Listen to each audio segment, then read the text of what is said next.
అమ్మాయి రోజు స్పెషల్ ఏంటి? ఈరోజా నాన్న వేడి వేడి రైస్, అలాగే వేడి వేడిగా క్యాబేజీ శనగపప్పు కర్రీ, చాలా చాలా టేస్టీగా ఎమ్మీగా ఉంటుంది. అలాగే నంచుకోవడానికి మిక్చరు, ఫ్రిడ్జ్లో చల్లని పెరుగు ఉంది. ఓకేనా? దీన్ని టేస్ట్ చేసి ఎలా ఉందో మన ఫ్రెండ్స్కి చెప్తామా? చాలా డేస్ అయిపోయింది కదా మనము ఇలా ఈరోజు స్పెషల్ ఏంటి అనే వీడియో తీసి. ఓకే, ఇప్పుడు మనం టేస్ట్ చేసి చెప్తాం. ఫస్ట్ నువ్వు టేస్ట్ చేస్తావా, నేను టేస్ట్ చేయనా? ఓకే కాబట్టి ఎలా ఉంది నిజం చెప్పాలి ఫ్రెండ్స్కి, అబద్ధం చెప్పకూడదు. సూపర్ సూపర్ ఫ్రెండ్స్ అని చెప్పు.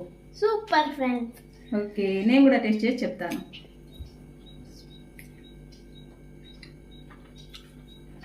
సూపర్ అంటే సూపర్, నిజంగా నమ్మండి, ట్రస్ట్ మీ, తప్పకుండా ఒకసారి ట్రై చేయండి. హెల్దీ రెసిపీ, చాలా చాలా టేస్టీగా కూడా ఉంది. క్యాబేజీ తిన్న వాళ్ళు